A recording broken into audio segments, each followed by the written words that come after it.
Welcome to Satyam classes. मैं सत्यम Kumar class 10th के social science के इम्पोर्टेंट 50 क्वेश्चन लेकर आया हूँ, जो आपके लिए एग्ज़ाम के लिए बहुत ही हेल्पफुल होगा। तो चलिए स्टार्ट करते हैं। पहला क्वेश्चन है, डॉक्टर राजेंद्र प्रसाद का जन्म स्थान कहाँ हुआ था? डॉक्टर राजेंद्र प्रसाद का जन्म स्थान कहाँ है? ठीक है, तो इनका जन्म स्थान मध्य प्रदेश, उत्तर प्रदेश, गुजरात में नहीं हुआ। वो कहाँ हुआ था? बिहार में हुआ था। कहाँ हुआ था? बिहार में। तो याद रखेंगे, डॉक्टर राजेंद्र प्रसाद का जन्म स्थान कहाँ है? तो बिहार में है। ठीक है, चलिए नेक्स्ट सवाल की ओर बढ़ते हैं हम लोग। अगला सवाल है हम लोग का, भारत में पहला देसी जूट मिल किस शहर में स्थापित हुआ था? भारत में पहला देसी जूट मिल किस शहर में स्थापित हुआ था? तो वह हुआ था कहाँ? कोलकाता में। कहाँ हुआ था? कोलकाता में। याद रखेंगे। ठीक है, भारत में पहला देसी जूट मिल कोलकाता में स्थापित हुआ था। ठीक है, तो नेक्स्ट सवाल की ओर बढ़ते हैं। अगला सवाल है हम लोग का, भूमंडलीकरण की शुरुआत किस दशक में हुई? भूमंडलीकरण का जो शुरुआत हुआ था वह किस दशक में हुआ था? तो वह 1990 के दशक में हुआ था। कब हुआ था? 1990 के दशक में। 1970 के नहीं होगा, 1980 नहीं होगा, 1960 भी नहीं होगा। क्या होगा? 1990 के दशक में हुआ था ग्लोबलाइजेशन। ठीक है, चलिए तो अगला क्वेश्चन की ओर हम लोग बढ़ते हैं। अगला क्वेश्चन है, निम्न में से कौन पंचायती राज का दूसरा स्तर है? निम्न में से कौन पंचायती राज्य का दूसरा स्तर है? ग्राम पंचायत, जिला पंचायत, नगर पालिका कि पंचायत समिति? तो ये होगा आंसर पंचायत समिति। ठीक है, क्या याद रखेंगे? पंचायत समिति, ऑप्शन नंबर सी। नेक्स्ट सवाल की ओर बढ़ते हैं। अगला सवाल है, 1871 में कौन सी संधि हुई थी? 1871 में कौन सी संधि हुई थी? तो वह जो संधि हुआ था वह फ्रैंकफर्ट की संधि हुआ था। कौन सा संधि? फ्रैंकफर्ट की संधि। आप लोग पढ़े भी होगा, इतिहास के लेसन 1 में पढ़ना था कि 1871 में कौन सी संधि हुई? तो फ्रैंकफर्ट की संधि याद रखिएगा। ठीक है, नेक्स्ट सवाल की ओर बढ़ते हैं। अगला सवाल है हम लोग का, छठा नंबर सवाल, बिहार में पंचायती राज संस्थाओं में महिलाओं के लिए कितने सीटें आरक्षित की गई है? ठीक है, बिहार में पंचायती राज संस्थाओं में महिलाओं के लिए कितनी सीटें आरक्षित की गई है? तो बिहार में पंचायती राज संस्थाओं महिलाओं के लिए जो सीटें आरक्षित की गई है वह 50% महिलाओं का अधिकार और 50% पुरुषों का अधिकार है बिहार में। ठीक है, चलिए नेक्स्ट सवाल की ओर बढ़ते हैं। अगला सवाल हम लोग का है 7 नंबर, कह रहा है, निम्न तलीय जल जमाव वाले क्षेत्र को क्या कहा जाता है? निम्न तल में जो जल जमा होता है उसको हम लोग क्या कहते हैं? तो उसको कहते हैं वेटलैंड। क्या कहते हैं? वेटलैंड। ठीक है, याद रखेंगे, जो निचली वाले भाग वाला जो इलाका होता है उसमें जल जो होता है वो ठहर जाता है, जल जमाव हो जाता है, जल्दी पानी निकलता नहीं है, तो उसको हम लोग बोलते हैं वेटलैंड। ठीक है ना, दलदल। नेक्स्ट सवाल की ओर बढ़ते हैं। अगला सवाल हम लोग का 8वां नंबर, जर्मनी के एकीकरण का प्रमुख वास्तुकार कौन था? मतलब जर्मनी के एकीकरण में सबसे प्रमुख अगर कोई भूमिका निभाया था तो वह था बिस्मार्क। कौन था? बिस्मार्क। और बिस्मार्क ने ही रक्त और लॉ की नीति को दिया था। याद रखेंगे बच्चों, बिस्मार्क ने ही क्या दिया था? रक्त और लॉ की नीति का निलंबन किया था। ठीक है, चलिए नेक्स्ट क्वेश्चन की ओर बढ़ते हैं। अगला हम लोग का सवाल है, तुतीकोरिन पतन किस राज्य में स्थित है? तुतीकोरिन पतन किस राज्य में स्थित है? तो ये पतन जो है वह तमिलनाडु में स्थित है। कहाँ है? तमिलनाडु में। याद रखेंगे, ऑप्शन नंबर सी। गुजरात में, गोवा में, कर्नाटक में नहीं होगा। कहाँ है? तमिलनाडु में। नेक्स्ट सवाल की ओर बढ़ते हैं। अगला सवाल है हम लोग का, स्वर्णिम चतुर्भुज योजना महामार्ग इनमें से किस शहर को नहीं जोड़ता? स्वर्णिम चतुर्भुज आप लोग योजना पढ़े होइएगा भूगोल में, तो कह रहा है इसमें किस शहर को नहीं जोड़ता है? तो ये जो शहर है वो है गुवाहाटी। गुवाहाटी को नहीं जोड़ता है। दिल्ली, चेन्नई, कोलकाता को ये स्वर्णिम चतुर्भुज जो राजमार्ग है ये जोड़ता है, गुवाहाटी को नहीं जोड़ता है। ठीक है, तो नेक्स्ट सवाल की ओर बढ़ते हैं। अगला हम लोग का सवाल है, गांधी जी ने भारत में सत्याग्रह का पहला प्रयोग कहाँ किया था? गांधी जी ने भारत में सत्याग्रह का पहला प्रयोग कहाँ किए थे? तो आप लोग भी जाते हैं बच्चों, वो किए थे चंपारण में। कहाँ किए थे? चंपारण में। कब किए थे? 1917 में। कब? 1917 में। ठीक है, याद रखेंगे। नेक्स्ट सवाल की ओर बढ़ते हैं। अगला सवाल है हम लोग का 12 नंबर, अखिल भारतीय किसान सभा का गठन कब और कहाँ हुआ? अखिल भारतीय किसान सभा का गठन कब और कहाँ हुआ? तो वह हुआ था लखनऊ में। कहाँ हुआ था? लखनऊ। 1936 ईस्वी में लखनऊ में हुआ था। ठीक है, याद रखेंगे। चलिए नेक्स्ट सवाल की ओर बढ़ते हैं। अगला सवाल है, निम्नलिखित में से किसे पटना का नाम अजीमाबाद किया? कह रहा है निम्नलिखित में से किसने पटना का जो नाम था उसको अजीमाबाद किया था? तो वह था अजी मूसा। कौन था? अजी मूसा। इन्होंने पटना का नाम अजीमाबाद रखा था। ठीक है, नेक्स्ट सवाल की ओर बढ़ते हैं। अगला सवाल है, नरोत्तम सिंहानुक कहाँ के शासक थे? नरोत्तम सिंहानुक कहाँ के शासक थे? तो वह शासक थे कंबोडिया का। कहाँ के? कंबोडिया में। अंकोर वाट का जो मंदिर का निर्माण करवाए थे वह वहाँ के कंबोडिया के राजा थे नरोत्तम सिंहानुक। ठीक है, चलिए नेक्स्ट सवाल की ओर बढ़ते हैं। अगला सवाल है हम लोग का, भारत में न्यूनतम मजदूर कानून किस वर्ष पारित किया गया? भारत में न्यूनतम मजदूर कानून किस वर्ष पारित किया गया था? तो वह पारित किया गया था 1948 ईस्वी में। कब? 1948 ईस्वी में, याद रखेंगे। ठीक है, तो चलिए नेक्स्ट सवाल की ओर बढ़ते हैं। अगला हम लोग का सवाल है 16 नंबर सवाल है, यूरोप वासियों के लिए किस देश का साहित्य एवं विज्ञान प्रेरणा स्रोत रहा? यूरोप वासियों के लिए किस देश का साहित्य और विज्ञान प्रेरणा स्रोत रहा था? तो वह जो साहित्य और विज्ञान जो प्रेरणा स्रोत रहा था वह है यूनान का। कहाँ का? यूनान का। ठीक है, ये आंसर गलत है, ये क्या होगा? यूनान, याद रखेंगे। ठीक है, चलिए नेक्स्ट सवाल की ओर बढ़ते हैं। अगला सवाल है हम लोग का, राष्ट्रवाद की अवधारणा का जन्म किस घटना से हुआ? राष्ट्रवाद की अवधारणा का जन्म जो हुआ था वह किस घटना से हुआ था? तो इसका राइट आंसर क्या हो सकता है? पहला नंबर ऑप्शन दिया हुआ है पुनर्जागरण। क्या दिया हुआ है? पुनर्जागरण। दूसरा क्या ऑप्शन दिया हुआ है? दूसरा ऑप्शन है आप लोग का धर्म सुधार आंदोलन। क्या है? धर्म सुधार आंदोलन। ठीक है, और तीसरा ऑप्शन आप लोग का क्या है? गौरवपूर्ण क्रांति। ठीक है, क्या है? गौरवपूर्ण क्रांति। और चौथा है फ्रांस की क्रांति। क्या है? फ्रांस की क्रांति। ठीक है, तो आप लोग का आंसर क्या हो सकता है 17 का? तो 17 का जो आंसर होगा वह होगा गौरवपूर्ण क्रांति। राष्ट्रवाद का जो उदय हुआ था वह गौरवपूर्ण क्रांति से हुआ था, इसका शुरुआत। ठीक है, चलिए नेक्स्ट सवाल की ओर बढ़ते हैं। अगला सवाल हम लोग का, मेटरनिक कौन था? मेटरनिक कौन था? तो मेटरनिक आप लोग पढ़े होइएगा। मेटरनिक जो था ऑस्ट्रिया का क्या था? चांसलर था। क्या था? ऑस्ट्रिया का चांसलर। ठीक है, तो चलिए 19 नंबर सवाल पे हम लोग चलते हैं। 19 नंबर सवाल कह रहा है, महात्मा गांधी को चंपारण आने का निमंत्रण किसने दिया था? मतलब महात्मा गांधी को चंपारण में आने का निमंत्रण किसने दिया? मतलब किसने बुलाया था? तो वो बुलाया था राजकुमार शुक्ल ने। किसने बुलाया था? राजकुमार शुक्ल, जो बिहार राज्य के पश्चिमी चंपारण के रहने वाले थे। सतवरिया नामक गांव के राजकुमार शुक्ल। ठीक है, इन्होंने अंग्रेजों के जो नीले किसानों से जो खेती होती थी उससे उत्पीड़ित होकर इन्होंने गांधी जी को किसानों की दयनीय स्थिति को देखने के लिए और आंदोलन करने के लिए राजकुमार शुक्ल ने महात्मा गांधी को चंपारण आने का निमंत्रण दिया था। ठीक है, तो नेक्स्ट सवाल की ओर बढ़ते हैं हम लोग।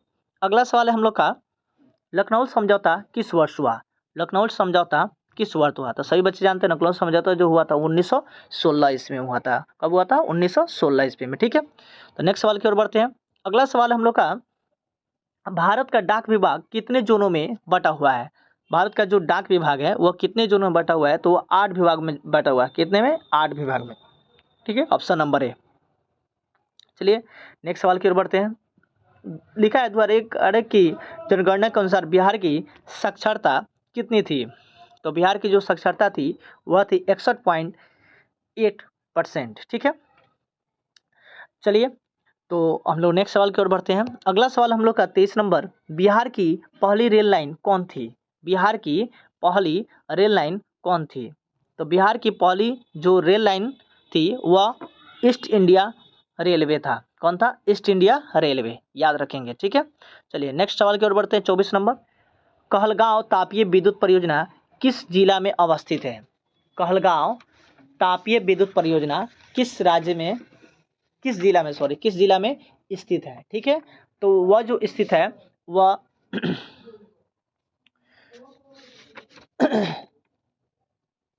वह जो है वह है भागलपुर में। कहाँ है?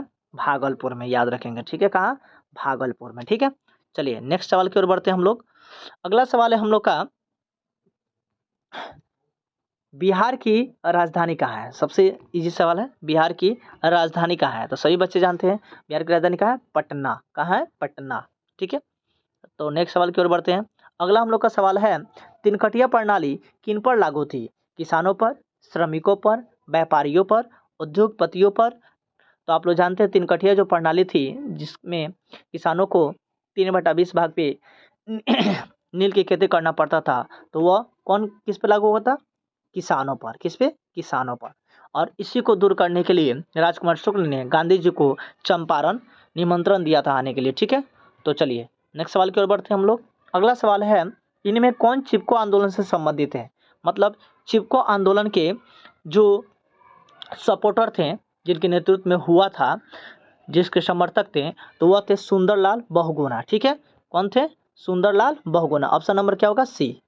चिपको आंदोलन के ये क्या थे? समर्थक थे। ठीक है, तो नेक्स्ट सवाल की ओर बढ़ते हैं।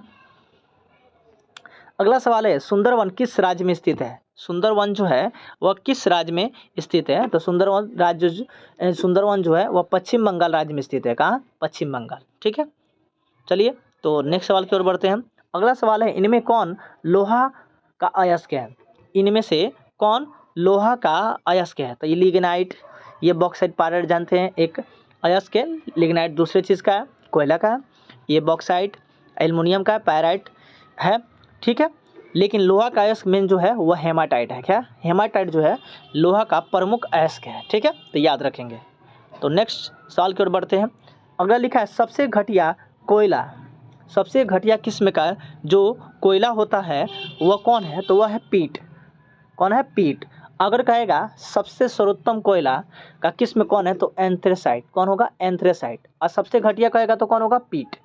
तो इसमें क्या दिया? सबसे घटिया कोयला कौन है? तो पीट है। ठीक है, कौन है? पीट। और सबसे अच्छा कहेगा तो एंथ्रेसाइट। ठीक है, चलिए तो नेक्स्ट सवाल की ओर हम लोग बढ़ते हैं। अगला हम लोग का जो सवाल है वह है, निम्नलिखित में से किस खनिज के साथ प्राकृतिक गैस पाई जाती है? निम्नलिखित में से किस गैस के साथ प्राकृतिक गैस पाई जाती है? किस खनिज के साथ? तो वह है कोयला। तो कोयला नहीं होगा, चूना पत्थर नहीं होगा, यूरेनियम नहीं होगा। वह कौन होगा? पेट्रोलियम। पेट्रोलियम जो है खनिज के साथ प्राकृतिक गैस पाई जाती है। ठीक है, इसी से हम लोग प्राकृतिक गैस को प्राप्त करते हैं। ठीक है, तो नेक्स्ट सवाल की ओर बढ़ते हैं। अगला लिखा है, गोविंद सागर कृत्रिम जलाशय किस बांध से संबंधित है? ठीक है, तो गोविंद सागर कृत्रिम जो जलाशय बनाया गया है मानव द्वारा, वह भागड़ा नांगल बांध से संबंधित है। मतलब इसी बांध पे ये बनाया गया है। ठीक है, तो चलिए नेक्स्ट सवाल की ओर बढ़ते हैं हम लोग। अगला सवाल है हम लोग का, प्राकृतिक गैस पाई जाती है, प्राकृतिक गैस जो होता है वह पाई जाती है यूरेनियम के साथ, कोयला के साथ, चूना पत्थर के साथ। तो ये नहीं होगा, ये किसके साथ होगा? खनिज तेल के साथ। किसके साथ? खनिज तेल के साथ, क्योंकि खनिज तेल में ही आता है पेट्रोलियम। ठीक है ना, और पेट्रोलियम से ही प्राकृतिक गैस की क्या होती है? प्राप्ति होती है। ठीक है, तो चलिए नेक्स्ट सवाल की ओर हम लोग पढ़ते हैं। अगला सवाल है, रेलवे वर्कशॉप कहाँ स्थित है? मतलब रेलवे का जो काम किया जाता है उसका वर्कशॉप कहाँ स्थित है? तो वह है जमालपुर। कहाँ है? जमालपुर। याद रखेंगे, कहाँ? जमालपुर। ठीक है, तो नेक्स्ट सवाल की ओर बढ़ते हैं। अगला सवाल हम लोग का है, पक्की सड़कों की लंबाई के दृष्टि से प्रथम स्थान पर कौन राज्य आता है? पक्की सड़कों की लंबाई के दृष्टि से अगर बात करते हैं तो प्रथम स्थान पर जो राज्य आता है वह है महाराष्ट्र। ठीक है, महाराष्ट्र। ठीक है, याद रखेंगे। चलिए तो नेक्स्ट सवाल की ओर बढ़ते हैं हम लोग। अगला सवाल है हम लोग का 36 नंबर, ISI का प्रतीक हमारी रक्षा करता है। ISI ये खाद्य पदार्थों के मानक उत्पादों पर लगाया जाता है। इससे पता चलता है कि वह पदार्थ जो है उसकी गुणवत्ता कैसी है। ठीक है, वह असली है कि नकली है, उसकी गुणवत्ता कैसी है। तो ISI जो है वह नकली और गैर मानक उत्पादों से हमारी क्या करता है? रक्षा करता है। ठीक है, ठीक है, तो नेक्स्ट सवाल की ओर चलते हैं। अगला सवाल हम लोग का, अगला सवाल है, राष्ट्रीय ग्रामीण रोजगार गारंटी योजना किस महापुरुष के नाम पर है? राष्ट्रीय ग्रामीण रोजगार गारंटी योजना किस महापुरुष के नाम पे है? तो आप लोग जानते हैं राष्ट्रीय ग्रामीण रोजगार गारंटी योजना महात्मा गांधी महापुरुष के नाम पर रखा गया है। ठीक है, तो ऑप्शन नंबर क्या होगा? ए होगा। चलिए 38 नंबर सवाल को देखते हैं हम लोग। 38 नंबर सवाल कह रहा है प्रत्यक्ष कर के अंतर्गत निम्न में से किसे शामिल किया जाता है? तो प्रत्यक्ष कर के अंतर्गत हम लोग आयकर को हम लोग क्या करते हैं? शामिल करते हैं। ऑप्शन नंबर क्या होगा? ए। चलिए 39 नंबर सवाल को देखते हैं हम लोग। 39 नंबर सवाल कह रहा है निम्न में से कौन प्राथमिक क्षेत्र में आते हैं? मतलब प्राथमिक क्षेत्र कौन है? तो प्राथमिक क्षेत्र को जानते हैं हम लोग कृषि क्षेत्र बोला जाता है। तो प्राथमिक क्षेत्र में कौन आएंगे? कृषि क्षेत्र। और द्वितीय क्षेत्र में कौन आता है? द्वितीय क्षेत्र में अगर बात करता है तो द्वितीयक तो कौन आएगा? औद्योगिक क्षेत्र। और तीसरे क्षेत्र को क्या कहते हैं? सेवा क्षेत्र। क्या कहते हैं? सेवा क्षेत्र। तो इसमें सवाल हम लोग से क्या बोला कि कौन प्राथमिक क्षेत्र में आता है? तो कौन होगा? कृषि। कौन होगा? कृषि। और द्वितीय क्षेत्र में आएगा तो कौन होगा? औद्योगिक क्षेत्र। और तृतीय क्षेत्र को हम लोग क्या कहते हैं? सेवा क्षेत्र। ठीक है, तो इसमें क्या बोला? निम्न प्राथमिक क्षेत्र कौन है? तो क्या होगा? कृषि क्षेत्र। ठीक है, चलिए नेक्स्ट सवाल की ओर हम लोग बढ़ते हैं। अगला सवाल है कृषि सुखाड़ हो सकता है? कृषि से संबंधित जो सुखाड़ होता है वो हो सकता है। तो जल जमाव के कारण तो होगा नहीं, मिट्टी के अवक्षेप के कारण तो होगा नहीं, मिट्टी की लवणता के कारण नहीं होगा, मिट्टी में के नमी के अभाव में, मिट्टी में जब पानी की मात्रा की कमी हो जाती है तब उससे क्या होता है? कृषि सुखाड़ हो जाता है। ठीक है, तो ऑप्शन नंबर क्या होगा? बी। चलिए नेक्स्ट सवाल की ओर बढ़ते हैं हम लोग। अगला सवाल है बिहार का बाढ़ग्रस्त क्षेत्र कौन सा है? बिहार का बाढ़ग्रस्त क्षेत्र कौन सा है? तो कौन सा है? पूर्वी बिहार। पूर्वी बिहार में हमेशा जो होता है वो क्या होता है? बाढ़ आता है। ठीक है, चलिए नेक्स्ट सवाल की ओर हम लोग चलते हैं। अगला सवाल क्या है हम लोग का? इनमें कौन मानव जनित आपदा है? इनमें कौन मानव जनित आपदा है? मतलब मानव के द्वारा होता है, मानव के मतलब कि कार्य को अच्छी तरह से नहीं करने से होता है। तो सांप्रदायिक दंगे ये भी होता है, आतंकवाद ये भी मानव द्वारा होता है, युद्ध ये भी मानव द्वारा होता है। इसमें से क्या होगा? इनमें सभी, ये सभी के सभी जो हैं आतंकवाद, सांप्रदायिक दंगे, युद्ध ये सब के सब क्या है? मानव जनित आपदा है। मतलब मानव द्वारा किए जाने वाला क्या है? घटना है। ठीक है, तो चलिए नेक्स्ट सवाल की ओर बढ़ते हैं। अगला सवाल कह रहा है डेक्कन ओडेसी रेलगाड़ी किस राज्य में चलती है? ठीक है, डेक्कन ओडेसी रेलगाड़ी किस राज्य में चलती है? तो ये चलती है महाराष्ट्र में। कहाँ चलती है? महाराष्ट्र में, याद रखेंगे। ठीक है, चलिए नेक्स्ट सवाल की ओर चलते हैं। अगला जो हम लोग का सवाल है वह है 44 नंबर। भारत का पहला नगर निगम कहाँ बना? भारत का पहला नगर निगम कहाँ बना था? तो वह बना था हम लोग का मद्रास में बना हुआ था। कहाँ बना हुआ था? मद्रास में। ठीक है, याद रखें मद्रास, जिसको आज हम लोग चेन्नई कहते हैं, वहाँ पे बना हुआ था। ठीक है, तो नेक्स्ट सवाल की ओर बढ़ते हैं। अगला सवाल हम लोग का 45 नंबर।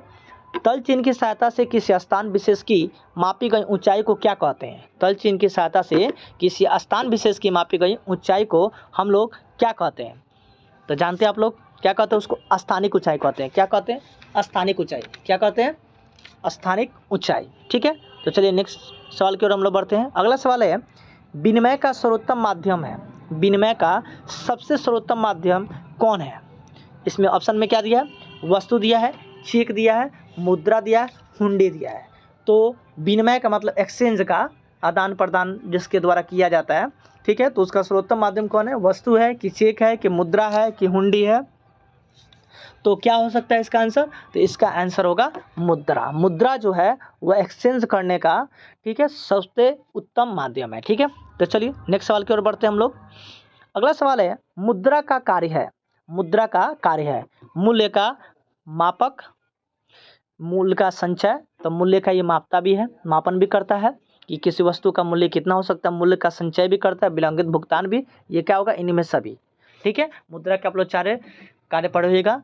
ठीक है, उसमें ये आता है। तो इनमें से क्या होगा? सभी। ये सभी जो है मूल्य का मापन, मूल्य का संचय, विलंबित भुगतान, ये सब के सब मुद्रा के क्या है? कार्य है। ठीक है, तो नेक्स्ट सवाल की ओर बढ़ते हैं हम लोग। अगला जो सवाल है हम लोग का वह है पंचायती राज संस्थाओं को वैधानिक दर्जा किस संविधान संशोधन से प्राप्त हुआ है? ठीक है, किस संविधान संशोधन द्वारा प्राप्त हुआ है पंचायती राज को? ठीक है, तो ये हम लोग जानते हैं, ये जो है 73वां संशोधन द्वारा पंचायती राज संस्थाओं को संवैधानिक दर्जा संविधान में संशोधन करने के लिए दिया गया है। ठीक है, तो चलिए अगला नेक्स्ट सवाल की ओर बढ़ते हैं। अगला लिखा है भारत में वैश्वीकरण की प्रक्रिया कब शुरू हुई? भारत में वैश्वीकरण की शुरुआत कब हुआ था? तो इसका जो शुरुआत हुआ था वह है 1991 में कब हुआ था? 1991 में जो है भारत में वैश्वीकरण की क्या हुई? शुरुआत हुआ था। ठीक है, आप लोग पढ़े भूमंडलीकरण की जो शुरुआत हुआ था 1990 के दशक में हो, तो वैश्वीकरण की शुरुआत कब हुआ? 1991 में। ठीक है, याद रखेंगे। चलिए तो नेक्स्ट सवाल की ओर बढ़ते हैं हम लोग। अगला जो सवाल है हम लोग का वह है 50 नंबर। कौन नंबर है? 50 नंबर। ठीक है, 50 नंबर सवाल कर रहा है, भारत में राष्ट्रीय उपभोक्ता दिवस कब मनाया जाता है? भारत में राष्ट्रीय उपभोक्ता दिवस कब मनाया जाता है?